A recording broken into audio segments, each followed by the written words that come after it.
চুল যেগুলো পাতলা আছে ওটা একটু ঘন করতে, একটু মোটা করতে সাহায্য করবে। আমরা হেয়ার ট্রান্সপ্লান্ট ওই পেশেন্টগুলোকে আমরা সাজেস্ট করে থাকি। স্টার্টিং প্রাইসই হচ্ছে 3000 পার সেশন। একটা ভালো পার্মানেন্ট সলিউশনে আসি, তো you have to choose wisely. Hello everyone, আমি doctor Reshmi, consultant doctor from big derma Kolkata. আজকে আমাদের টপিক অফ ডিসকাশন হচ্ছে পিআরপি বা GFC versus hair transplant.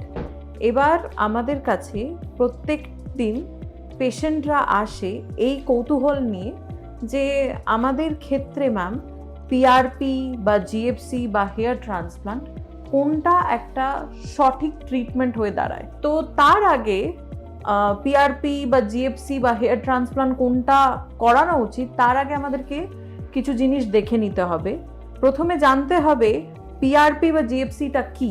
Basically PRP বা জিএফসি এটা হচ্ছে নন সার্জিক্যাল একটা ট্রিটমেন্ট। এটাতে কি হচ্ছে, আপনার বডি থেকে আমরা কিছুটা ব্লাড নিচ্ছি, এটাকে একটা মেশিনে সেন্ট্রিফিউজ করে ওর কাছ থেকে আমরা প্লেটলেট রিচ প্লাজমাকে সেপারেট করছি, আর এটা জিএফসির ক্ষেত্রে additionally growth factor concentrate add করছি। এটাই যখন আমরা স্ক্যাল্পে পুশ করছি, যে জায়গাটাতে ধরুন যে একটু হেয়ার থিনিং আছে, যে জায়গাটাতে একটু ডেন্সিটি কম আছে, এটা ওভারঅল চুলের ক্ষেত্রে একটু ডেন্সিটি বেশি বাড়াবে, প্লাস চুল যেগুলো পাতলা আছে ওটা একটু ঘন করতে, একটু মোটা করতে সাহায্য করবে। এটাই হচ্ছে পিআরপি বা জিএফসির ক্ষেত্রে মেন রোল। ওকে, সেকেন্ডে আসছি হেয়ার ট্রান্সপ্লান্টটা কি। এবার হেয়ার ট্রান্সপ্লান্ট একটা গ্রেড 1 সার্জিক্যাল প্রসিডিওর। তো বেসিক্যালি এতে কি হচ্ছে, যখন পুরোপুরি যার জায়গাগুলো চুলের অংশগুলো যেখানে পুরোপুরি খালি দেখাচ্ছে, একটা বালনেসের প্যাটার্ন ক্রিয়েট করছে, ওই ক্ষেত্রে আমরা হেয়ার ট্রান্সপ্লান্ট ওই পেশেন্টগুলোকে আমরা সাজেস্ট করে থাকি। হেয়ার ট্রান্সপ্লান্টের রোল কি, মাথার পিছন থেকে একটা চুল বের করে মাথার সামনের জায়গা যেখানে খালি আছে, যেখানে পুরোপুরি ফাঁকা আছে, ওখানে আমরা বসিয়ে দিচ্ছি রুটসগুলো। পরবর্তীকালে কি হচ্ছে, ওই চুলগুলোই বড় হচ্ছে, ঘন হচ্ছে, আর আপনারই চুল আপনাকে লাগানো হচ্ছে। তো আপনি বাদ বাকি চুলের সাথে যেইভাবে ব্যবহার করছেন, কাটছেন বা পুরো নাড়া হয়ে যাচ্ছেন, হেয়ার ট্রান্সপ্লান্টের ক্ষেত্রেও আপনি সেম করতে পারবেন, কাটতেও পারবেন, নাড়াও হতে পারবেন, আবার সেটা আগের মতন গজিয়ে যাবে।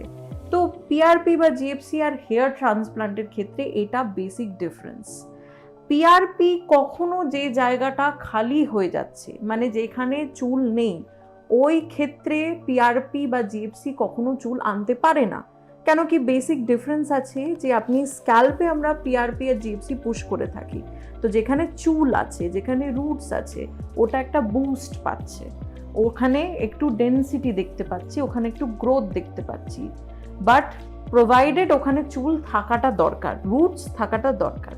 এবার যার ক্ষেত্রে রুটসই নেই, যার ক্ষেত্রে চুলই নেই, যে জায়গাটা একদমই খালি, ওখানে তো নতুন করে আমাদেরকে রুটস বসাতে হবে, আর এই প্রসেসটাকে আমরা বলে থাকি হেয়ার ট্রান্সপ্লান্ট। কোনটা ওয়ার্থ ইট হবে লং স্ট্যান্ডিংয়ে।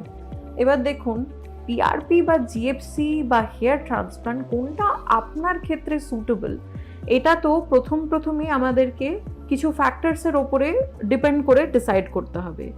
মানে প্রথমেই আসছি যে আপনাদের কিভাবে, আপনাদের কি প্রবলেমটা হেয়ার ফল হচ্ছে বা পুরোপুরি হেয়ার লস হয়ে একটা প্যাটার্ন হয়ে গেছে বালনেসের। দ্বিতীয়ত, আপনাদের স্ক্যাল্পের কন্ডিশনটা কেমন, আপনার পিছনের এরিয়া, ডোনার এরিয়াটা কতটা ভালো, আপনার এমনি এজ কেমন, আর আপনার কোনো সেরকম লং স্ট্যান্ডিং মেডিকেল কন্ডিশন বা কোনো মেজর কোনো কন্ডিশন আছে কিনা। তারপরে আমরা স্ক্যাল্পটাকে ভালো করে অ্যানালাইজ করে এই ডিসিশনে আসতে পারবো যে ওয়েদার পিআরপি या GFC or hair transplant is a better option for you. তারপরে আসছি আমি খরচার মধ্যে, পিআরপি বা জিএফসি বা হেয়ার ট্রান্সপ্লান্টের কেমন খরচা হতে পারে। পিআরপি জিএফসির নর্মালি স্টার্টিং প্রাইসই হচ্ছে 3000 পার সেশন। আর পিআরপির ক্ষেত্রে কি হয়, এই পিআরপি বা জিএফসি আপনাকে নিতেই হবে, কন্টিনিউয়াস আপনাকে মেনটেনেন্সে থাকতে হবে, এটা কোনোদিনও পার্মানেন্ট সলিউশন না।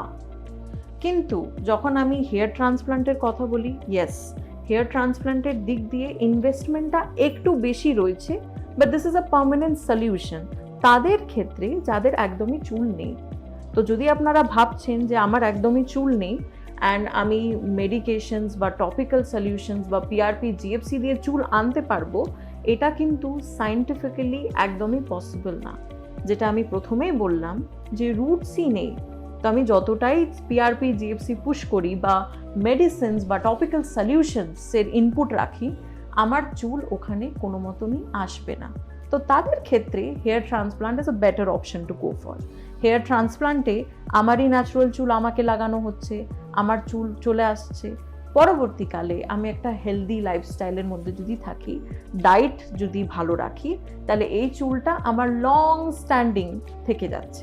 ঠিক আছে, তো এইটাই হচ্ছে, এবার আপনাকে এইসব জিনিসগুলোকে কনসিডার করেই আপনাকে এগোতে হবে।